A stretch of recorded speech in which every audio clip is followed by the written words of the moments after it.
കലാശപ്പോര് കാത്ത് ലോകം kick off 12:30. നമസ്കാരം. ഈ ദിവസത്തെ ഏറ്റവും പ്രധാനപ്പെട്ട വാർത്താവിശേഷങ്ങളുമായി ജനയുഗം ടോപ്പ് 10 ന്യൂസിലേക്ക് സ്വാഗതം.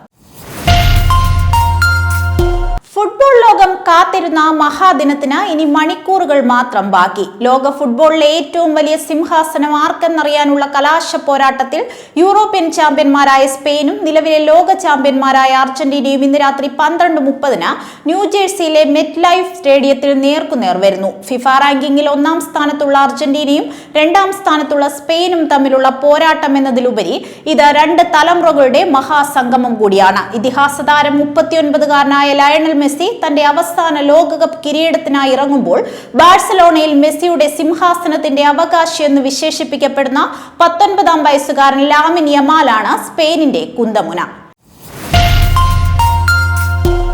സംസ്ഥാനത്ത് അപ്രഖ്യാപിത വൈദ്യുതി നിയന്ത്രണങ്ങൾ ജനങ്ങളെ വലയ്ക്കുന്ന പശ്ചാത്തലത്തിൽ KSEBിക്കെതിരെ കടുത്ത നിലപാടുമായി സംസ്ഥാന വൈദ്യുതി റെഗുലേറ്ററി കമ്മീഷൻ. വൈദ്യുതി വിതരണം തടസ്സപ്പെടുന്ന സാഹചര്യമുണ്ടായാൽ 24 മണിക്കൂർ മുൻപെങ്കിലും ഉപഭോക്താക്കളെ ആ വിവരം ഔദ്യോഗികമായി ധരിപ്പിച്ചിരിക്കണമെന്ന് കമ്മീഷൻ കർശന നിർദ്ദേശം നൽകി.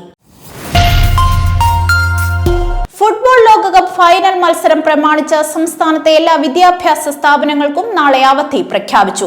തിങ്കളാഴ്ച പുലർച്ചെ 12:30 അർജന്റീനയും സ്പെയിനും തമ്മിലുള്ള മത്സരം. വിദ്യാഭ്യാസ വകുപ്പ് അവധി പ്രഖ്യാപിക്കുന്നതിന് മുൻപ് തന്നെ പല സ്വകാര്യ മാനേജ്മെന്റ് സ്കൂളുകളും അവധി പ്രഖ്യാപിച്ചിരുന്നു.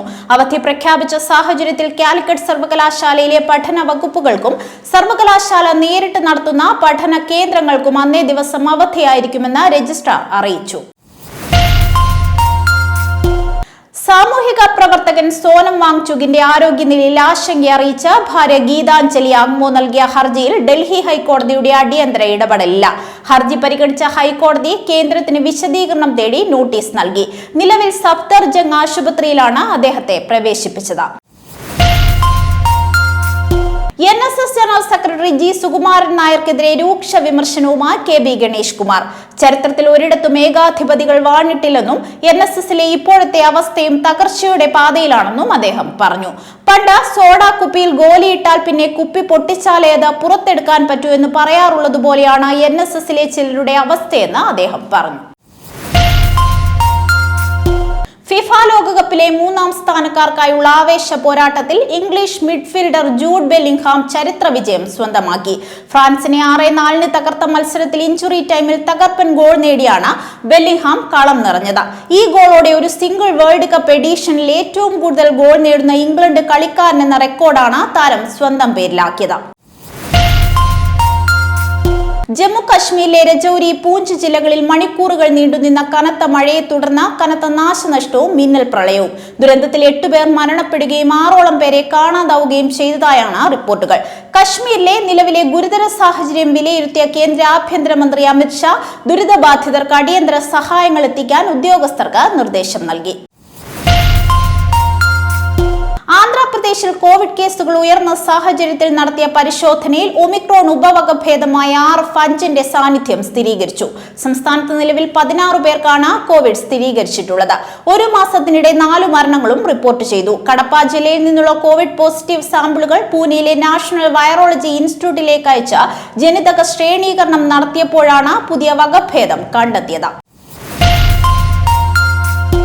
UN പൊതുസഭയിൽ പങ്കെടുക്കാൻ ഇസ്രായേൽ പ്രധാനമന്ത്രി ബെന്യാമിൻ നെതന്യാഹു അമേരിക്കയിലെത്തിയാൽ അദ്ദേഹത്തെ അറസ്റ്റ് ചെയ്യാനാകുമോ എന്ന കാര്യത്തിൽ ന്യൂയോർക്ക് മുനിസിപ്പൽ കോർപ്പറേഷൻ നിയമോപദേശം തേടുന്നു. വരാനിരിക്കുന്ന സെപ്റ്റംബറിലെ ഐക്യരാഷ്ട്രസഭാ സമ്മേളനത്തിന് മുന്നോടിയായാണ് ന്യൂയോർക്ക് മേയർ സൊഹ്റാൻ മംദാനി ഇത്തരമൊരു അസാധാരണ നീക്കത്തിന് മുതിർന്നിരിക്കുന്നത്. താൻ ന്യൂയോർക്ക് സിറ്റി ലീഗൽ ഡിപ്പാർട്ട്മെന്റുമായി ചേർന്ന ഇതിന്റെ നിയമവശങ്ങൾ അതീവ ഗൗരവത്തോടെ പരിശോധിച്ചു വരികയാണെന്ന് ദി ന്യൂയോർക്ക് ടൈംസ് പോഡ്കാസ്റ്റിൽ നൽകിയ അഭിമുഖത്തിൽ അദ്ദേഹം വെളിപ്പെടുത്തി. ജോർദാനിൽ നടന്ന ഇറാൻ ആക്രമണത്തിൽ 2 US സൈനികർ കൊല്ലപ്പെട്ടു. ഒരു സൈനികനെ കാണാതായതായും വിവരമുണ്ട്. ആക്രമണത്തിന് പിന്നാലെ ഇറാനെതിരെ തുടരാക്രമണങ്ങൾ അമേരിക്കയും ശക്തമാക്കി. ജനയുഗം ടോപ്പ് 10 ന്യൂസിലൂടെ വീണ്ടും കാണാം. കൂടുതൽ വാർത്തകൾക്കും വിശേഷങ്ങൾക്കുമായി ജനയുഗത്തിന്റെ വെബ്സൈറ്റ്, YouTube ചാനലുകൾ സന്ദർശിക്കുക.